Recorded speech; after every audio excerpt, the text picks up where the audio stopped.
दत्त महोत्सव आपण सगळेजण साजरा करतो आहोत. तसं पाहायला गेलं तर हा संप्रदाय जो आहे तो दत्त महाराजांची उपासना करत आलेला आहे आणि दत्त हे शेतकऱ्यांचं दैवत आहे. आम्ही सगळे कृषीप्रधान लोक आहोत. शेती हा आपला मूळ आहे. त्यामुळे शेती केली, शेती करणे. बघा तुम्ही, दत्त महाराजांनी आपल्यासोबत गाय ठेवलेली आहे. कशासाठी? शेतीसाठी उपयुक्त अशी गाय आहे. त्यानंतर सगळी जी आयुधं आहेत देवाकडे ती सगळी शेतीला उपयुक्त अशा प्रकारची. मी हे सगळं सांगत आता बसत नाही. तुम्ही गुरुभक्ती प्रबोध किंवा ब्रह्मानुसंधान काढून वाचा. त्याच्यामध्ये दत्ताचं आणि शेतकऱ्याचं खूप छान वर्णन जे आहे त्या ग्रंथांमध्ये केलेलं आहे.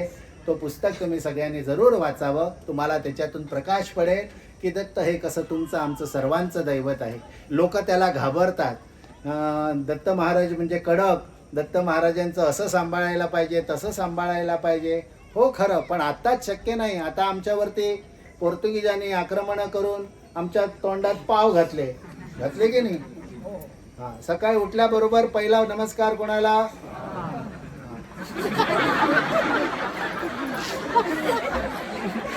म्हणत नाही तुम्ही देवा पाव रे म्हणता की नाही? हे चुकीचं आहे. आम्ही सगळ्यांनी ध्यानात ठेवलं पाहिजे की आम्ही हिंदू आहोत, आम्ही सनातनी आहोत. तर आम्ही हळूहळू आपल्या संस्कृतीकडे वळलं पाहिजे. आमच्या गोष्टी जेवढ्या प्रचारात घेणार, जेवढ्या आमच्या गोष्टी आमच्या आचरणात आणणार, त्याकडे आपला सर्वांचा कल असला पाहिजे. हे आपण हळूहळू करायचं. म्हणून आम्ही कृषीप्रधान असलेली ही लोक जी आहोत, या सगळ्या लोकांनी हळूहळू आपल्या दत्त महाराजांचे अधिष्ठान जे आपल्याला लाभलेलं आहे, ही फार मोठी भाग्याची गोष्ट आहे. सुसैन स्वामी महाराजांनी, सदानंद स्वामी महाराजांनी, ब्रह्मानंद स्वामी महाराजांनी आमच्यावर हे अनंत अशा प्रकारचे उपकार केले.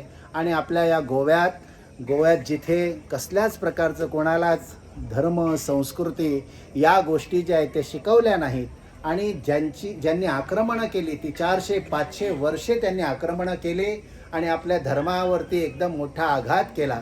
त्यातून आम्ही कुठेतरी आत्ताच बाहेर येतो आहोत.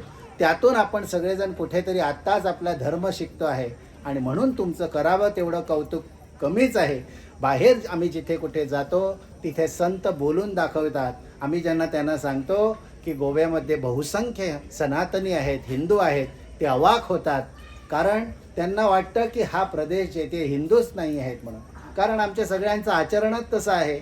आणि हे सगळं बघून त्यांना वाटतं की आम्ही सगळे जे आहोत ते सनातनी नाही. पण हळूहळू आमच्या महिला पौरोहित्य शिकायला लागले. आमचे जे वैदिक आहेत ते तयार झाले. हळूहळू आपल्या सगळ्यांकडून धर्मप्रचारकांच्या माध्यमातून, पुरोहितांच्या माध्यमातून हा धर्म जो आहे तो गावोगावी पोचायला लागला. आणि खरीच आनंदाची बाब आहे. आपण सगळ्यांनी मोठ्या संख्येने, मोठ्या प्रमाणात अशा प्रकारे धर्म आपला स्वीकारा. हळूहळू करत आमचे जे देवदेवता, ब्रह्मा असेल, विष्णू असेल, शंकर असेल, हे देवदेवता ज्याप्रमाणे आम्हाला आशीर्वाद देणार असं आपण सगळ्यांनी वागायचं आहे.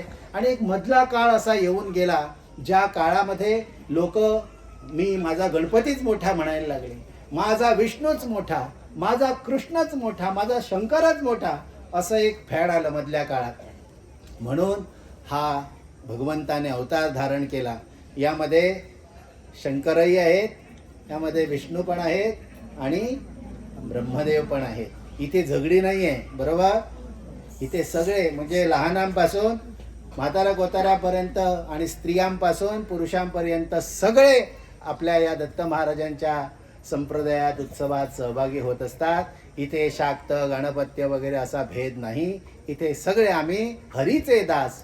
आम्ही हरीचे दास म्हणून इकडे सदोदित सेवा करत राहायला पाहिजे. जात पात भेद सगळे विसरून आपण दत्त महाराजांकडे स्थिर झालं पाहिजे. आणि दत्त जो आहे तो तुम्हा सर्वांमध्ये वास करतो. दत्त कुठेतरी बाहेर शोधत बसू नका. 3 शिरे 6 हात दया माझा दंडवत. 3 शिरे 6 हात समोरच आहे आपल्या, बरोबर? 4 वेदमुखी सदैव वसती तो दत्त. तो दत्त गर्भकुडीत नाही ना. तो दत्त आपल्या सोबत आहे. आणि ही भूमी जी आहे त्या भूमीवरती हे पंचभौतिक शरीर जे आहे त्यावरती परमेश्वर म्हणजे दत्तप्रभू वास करतात. म्हणून चारी वेदमुखी सदैव वसती तो दत्त भूमीवरी, या भूमीवरती तो वास करतो. अशी ही भूमी घेऊन तुम्ही सगळीकडे फिरता तेव्हा हे स्मरण ठेवा की ही तुमची भूमीचं रक्षण करणारा दत्त महाराज आहे. असं हे दत्ताचं अधिष्ठान लाभलेलं सर्वांनी सांभाळा. तुमच्या सगळ्या कार्यामध्ये दत्त स्वयं हजर आहेत आणि म्हणूनच आपण सर्वांनी आज हा भक्तीचा घाट घातला. आपण सर्वांनी जी सेवा दिली त्याबद्दल तुम्हा सर्वांना उदंड आयुष्य आणि आरोग्य लाभो.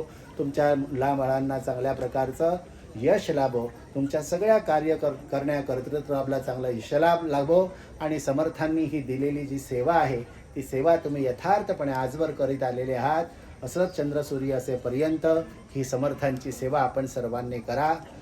तो समर्थ सर्वांचं आयुष्य आणि आरोग्य वाढवो आणि सर्वांच्याकडून अशीच ही वर्षोवर्षी सेवा जी आहे ती करून घेवो. हे तुम्हा सर्वांस आशीर्वाद. आपण सर्वांनी हात जोडून देवाकडे प्रार्थना करूया. संसारात